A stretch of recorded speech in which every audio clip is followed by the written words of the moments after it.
The Lee Reynolds Award, which honors the work of a theater woman who helped illuminate the possibilities for social, cultural, or political change, is presented by last year's Lee Reynolds Award recipient, a Delco winner, and the 2023 Obie Award winner for On Sugarland, Stephanie Barry.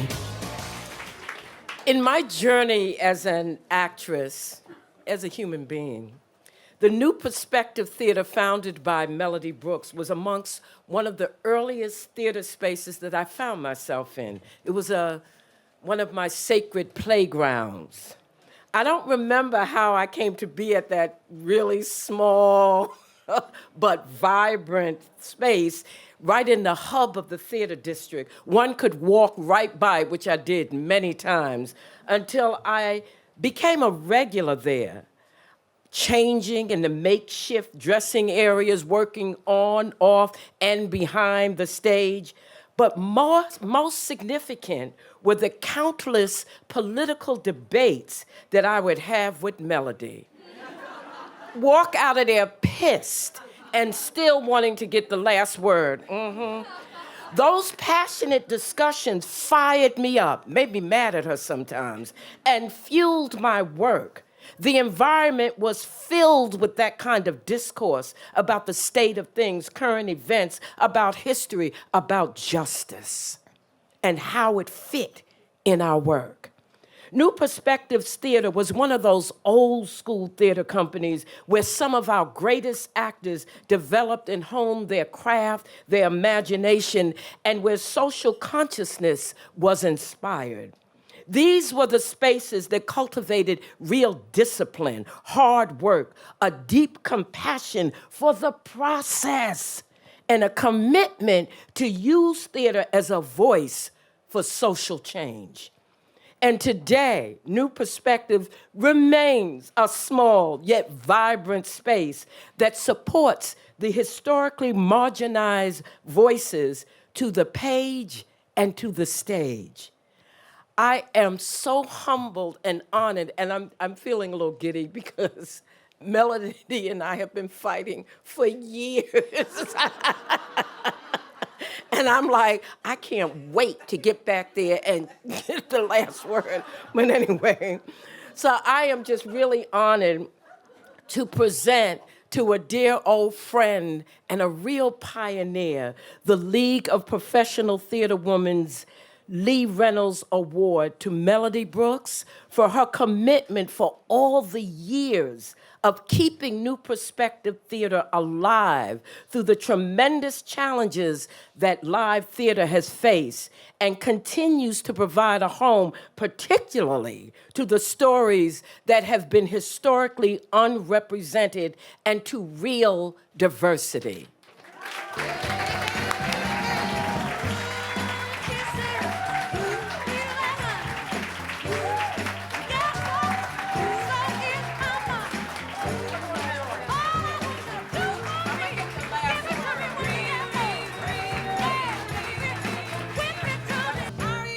Okay, it's hard to follow that. And we've never fought.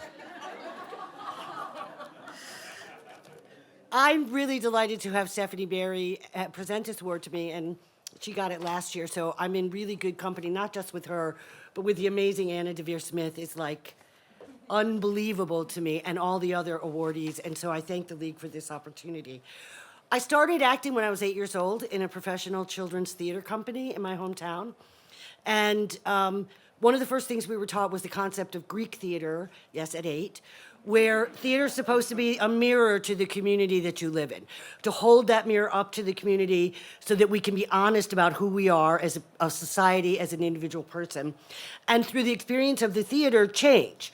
So the work that I was doing at the time wasn't really doing that, because we were doing fairy tales and folk tales, and they all had moral lessons, but they weren't really addressing the big issues. So it wasn't until I was a senior in high school and I got to see a production of Atul Fugard's Blood Knot at Syracuse Stage. And if you don't know the play, I suggest you read it. And I was amazed. I really saw the transformational power of theater. And the experience of that is still with me almost 50 years later. And so when I moved to New York to do an integrated media arts program at the Women's InterArt Center, led by Margot Lewitine, and many of you will know who she is. Yes, and she deserves some recognition. It was an amazing time for off and off Broadway. There was ethnic theater, there were women's theaters, there were people experimenting both with bringing forward unheard voices, but also with style and form. And yet when I went to see a Broadway show, or even then an off-Broadway show, it was as if the diversity of this city didn't exist. So there'd be like one or two, maybe black people, once in a while an Asian.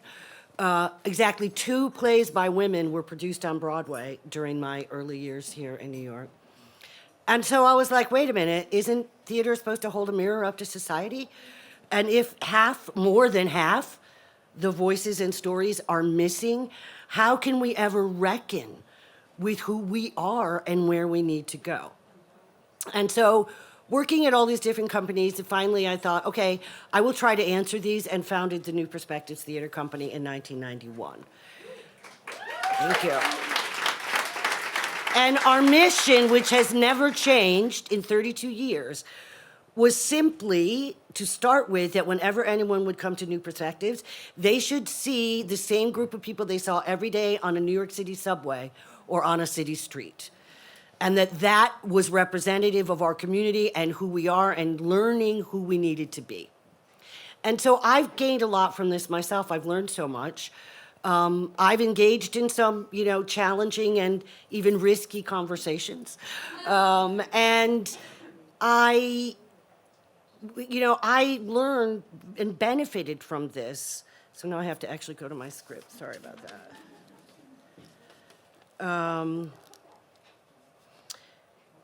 And I've formed some amazing relationships, including this one over here with this amazing, incomparable woman.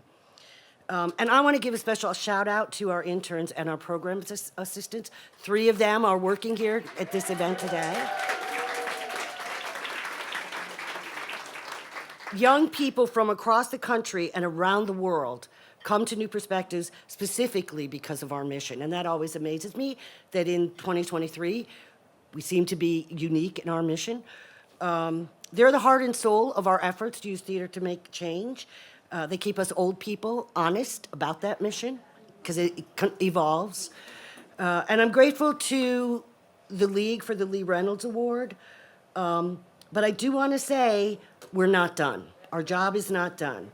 And we heard from Yvette, Reverend Al was here, and others that I'm sure you'll hear from, that so many of the inequities that led me to found New Perspectives more than 30 years ago, we are still confronting. And actually, I think we've gone a little bit backwards, not necessarily in New York, but elsewhere. So I want to challenge all of us that we're not just here to illuminate the possibilities for change, but that we're dedicated to making the change happen.